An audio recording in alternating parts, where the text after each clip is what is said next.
Hello viewers, আসসালামু আলাইকুম। Welcome back to my channel. আজকে আমি রান্না করব ঘরে বানানো মুরগির রোস্ট। তো চলুন দেখে নেওয়া যাক। এখানে রোস্টের জন্য আমার মশলা লাগছে অল্প পরিমাণ আদা বাটা, রসুন বাটা, অল্প লবণ এবং অল্প হলুদের গুঁড়ি। এবার মশলাটা আমি সুন্দরভাবে মেখে নিচ্ছি।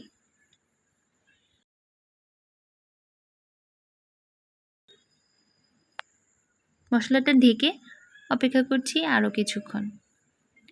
এ পর্যায়ে রান্নার জন্য আমি চুলায় একটি কড়াইতে দিয়ে দিচ্ছি একটু বেশি পরিমাণে রান্নার তেল।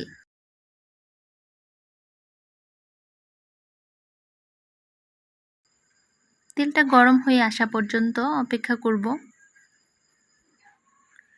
এ পর্যায়ে দিয়ে দিচ্ছি আমি মুরগি লেগ পিসগুলি। এটা আমি মাঝারি আঁচে সুন্দরভাবে ভেজে নিব।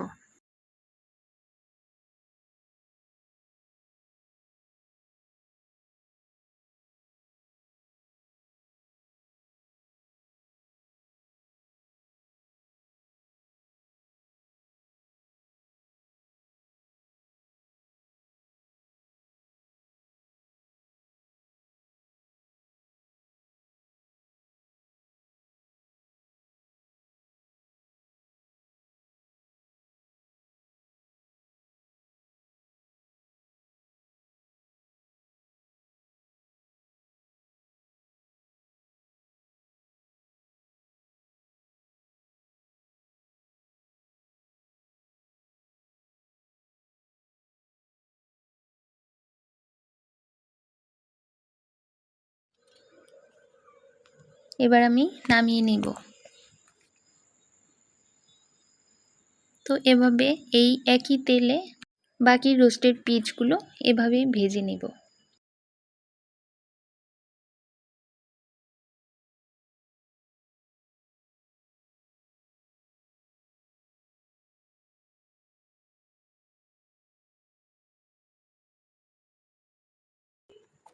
এবার আমি বাকি পিসগুলো দিয়ে দিচ্ছি।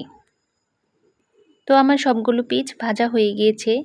ওই একই তেলে দিয়ে দিচ্ছি বেরেস্তার জন্য পেঁয়াজ কুচি।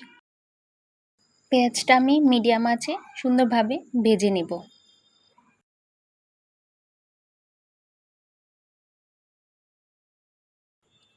পেঁয়াজটা আমার দেখুন সুন্দর ভাজা হয়ে গিয়েছে। এ পর্যায়ে আর ভাজা যাবে না, তো আমি এখানে চুলো বন্ধ করে দেব। এবার পেঁয়াজ বেরেস্তাটা আমি উঠিয়ে নিচ্ছি। এই পর্যায়ে তেলে রেখে দিলে পেঁয়াজের কুচিগুলো দিতে হয়ে যাবে। এবার আমার ওই ভেজে নেওয়া তেলগুলি আমি অন্য হাঁড়িতে নামিয়ে নিচ্ছি। এই একই তেলে আমি রান্না করে নেব। তো রান্নার জন্য এখানে আমার লাগছে 1.5 টেবিল চামচ পরিমাণ পেঁয়াজ বাটা, 1 চা চামচ পরিমাণ আদা বাটা, রসুন বাটা। এবার মশলাটার কাঁচা গন্ধ চলে যাওয়ার জন্য মশলাটা সুন্দরভাবে ভেজে নিচ্ছি। দিয়ে দিচ্ছি 2 তেজপাতা, 1টি দারচিনি, দিয়ে দিচ্ছি 1 চা চামচ পরিমাণ লবণ, দিয়ে দিচ্ছি শাহি জিরা বাটা 1/2 চা চামচ, কিছু কাঁচা মরিচ। এবার দিয়ে মশলাটা সুন্দরভাবে নেড়েচেড়ে কষিয়ে নিচ্ছি। এখানে আমি মশলাটা কষানোর জন্য অল্প দুধ ব্যবহার করছি। তো এখানে চেষ্টা করবেন আপনারা লিকুইড দুধটা ব্যবহার করার জন্য।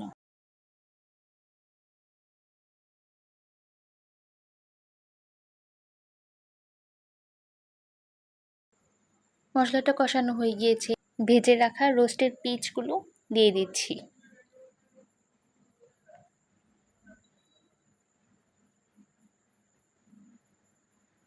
এবার মশলার সঙ্গে সুন্দরভাবে নেড়েচেড়ে নিচ্ছি।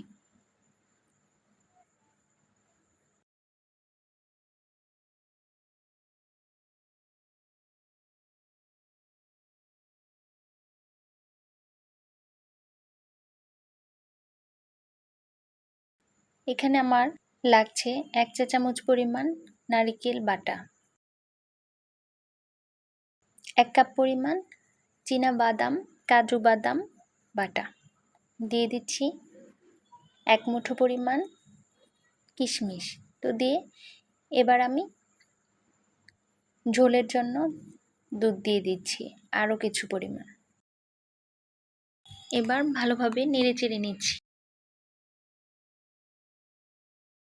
তো আপনারা এই রান্নাটা অবশ্যই করে দেখবেন, যারা নতুন, যাদের শেখার আগ্রহটা অনেক বেশি আমার মতো, হাতের কাছে যেখানে যা আছে সেভাবে সহজ করে রান্নার উপায়। তো এবার আমি ঢাকনা দিয়ে ঢেকে আরও কিছুক্ষণ অপেক্ষা করব।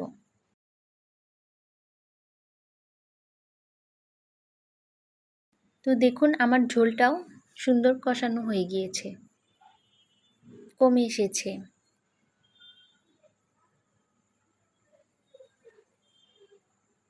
তো এই রান্নাটা অবশ্যই আপনারা বাসায় করে দেখবেন। এখানে আমি দিয়ে দিচ্ছি পেঁয়াজ বেরেস্তা এবং 1 চা চামচ পরিমাণ ঘি। ঘিটা অবশ্যই রোস্টে দেওয়ার চেষ্টা করবেন।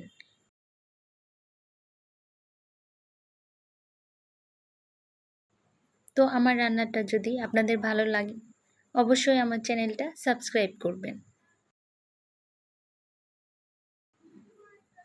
আমার রান্নাটা যেমন দেখতেও সুন্দর, খেতেও অনেক মজা। ভালো থাকবেন সবাই। আল্লাহ হাফেজ।